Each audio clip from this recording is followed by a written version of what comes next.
Hello, everyone, and welcome back to Still Grinding Soul.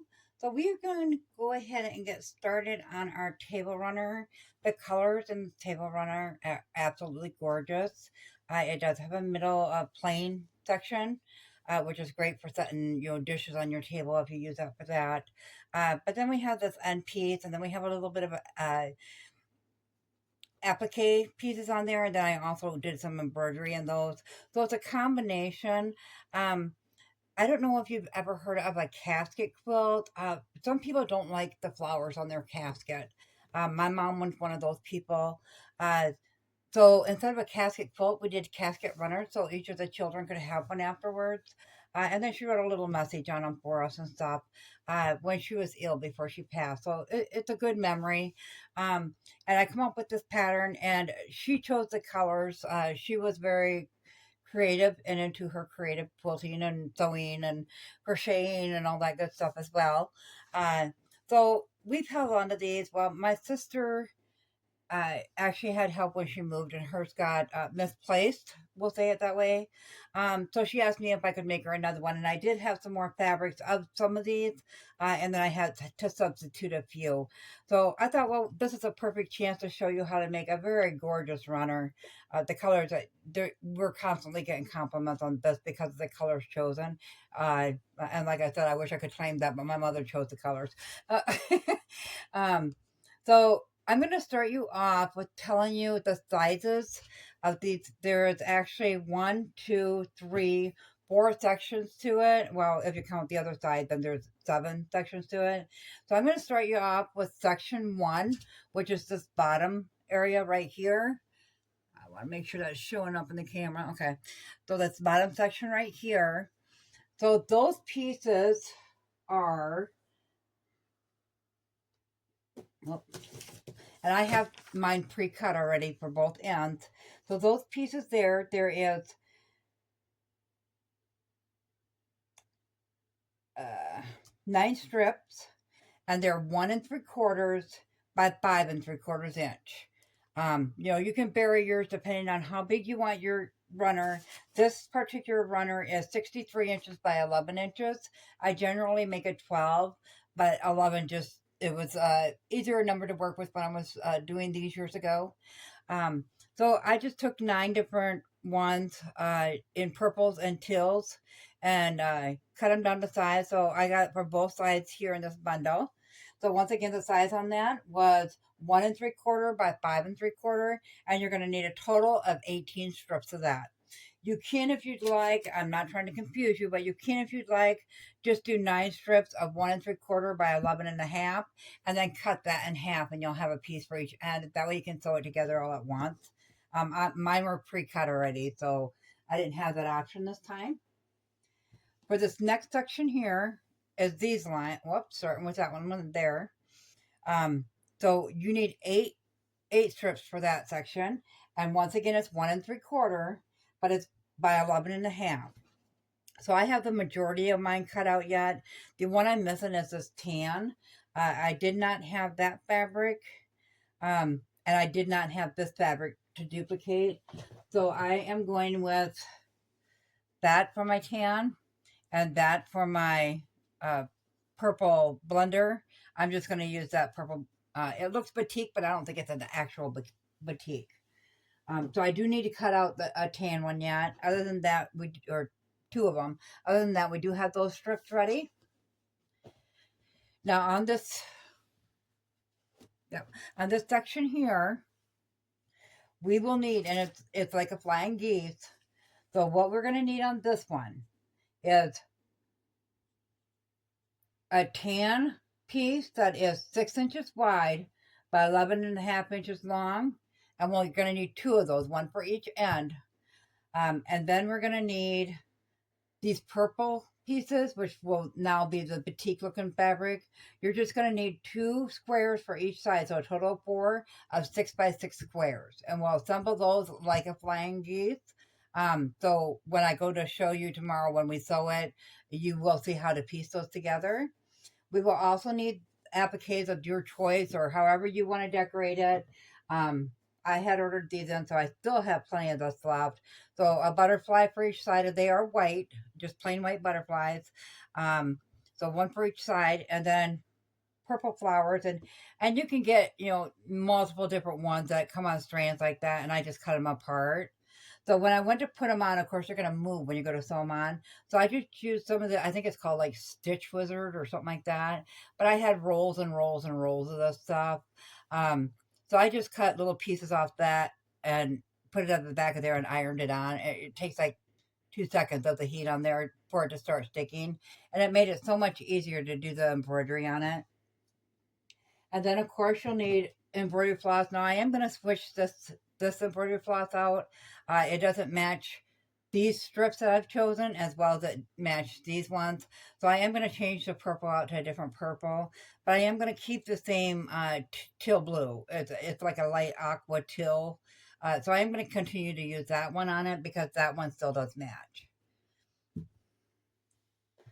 So that is all that. When you do your applique, and I'll show you after we sew, you do that before you put the backing and the front together. That way your threads don't show on the back. It's all hidden underneath that way. So this middle section, this one's fairly easy. So all it is the white piece is 6 inches wide by 20.5 inches long. You'll need one piece of that. And because I do not have this, which was really awesome fabric for this cause. It says dream and brave and live, happy, believe, love. So really nice fabric. So the next best thing I could find, I found in a quilt shop, was these praying hands. And it's also got the bind scrolls, whatever you want to call them, in the background of it, which is in some of the fabric strips themselves. So that it's nice that it picks up on that as well. And then once again, we will use the purple batik looking for here. But first of all, I have this dark purple rose, and I did still have some of this left, which I still do.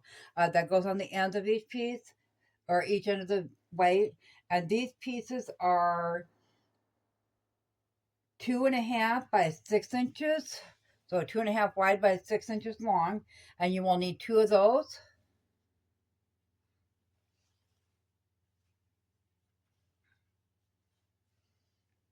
And then you will need these purple strips, which will be done in our boutique once again. And those ones are 1 3/4 by 24.5. This was your 20, and then you got 2 and 2, so that makes your 24. So it's 24.5 by 1 3/4. And then we're going to replace this blue with the tan again. So that one will also be 1 3/4 by 24.5, and you'll need two of each of these, of course. So that is all you're going to need for this. A hand needle to do your embroidery with, and of course your sewing machine, scissors, all that good stuff. So that gives you the measurements to get it cut out if you want to sew along with us tomorrow.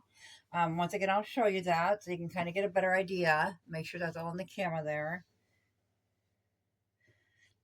But like I said, the colors are amazing, and everybody has their own color pattern that appeals to them more so than others.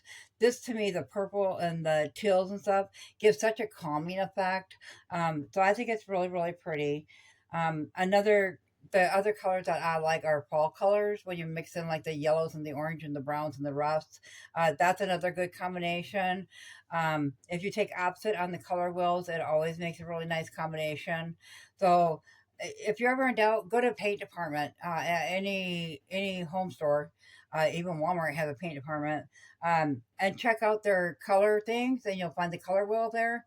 I just pick two colors opposite and look at them, and see what appeals to you, so you can find your colors that you like best.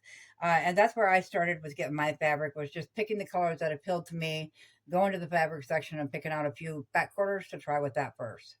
Um, Back quarters are, I think they're $1.97 now or something like that. So they're inexpensive ways to try. I mean, because all of this could be made with fat quarters because they're all small pieces up until you get into the longer lengths here. Um, so if you want to sew along with us tomorrow, I will be posting the video with the sewing. I'll probably get it down to the part where we do the putting the back on, and then I'll go ahead and start the live at that point. That way we have the embroidery and all that. So it's up close so you can see the detail on it. Because the embroidery, you got to go through certain parts of that and whatnot. Um, to let you know where I got these from, I actually got the flowers on Etsy, I want to say. It was an Etsy shop. I had a whole roll of this, and I've used them on quilts and everything since then.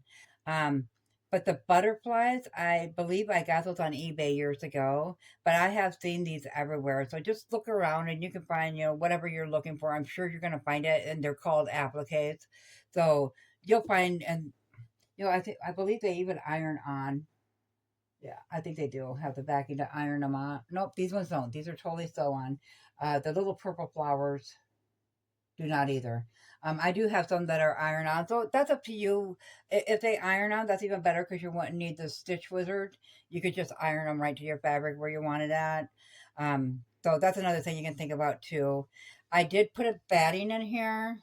Uh, Not in the end. The ends are just the 2 layers of cotton only, but the middle actually has a uh, very low loft poly batting in it.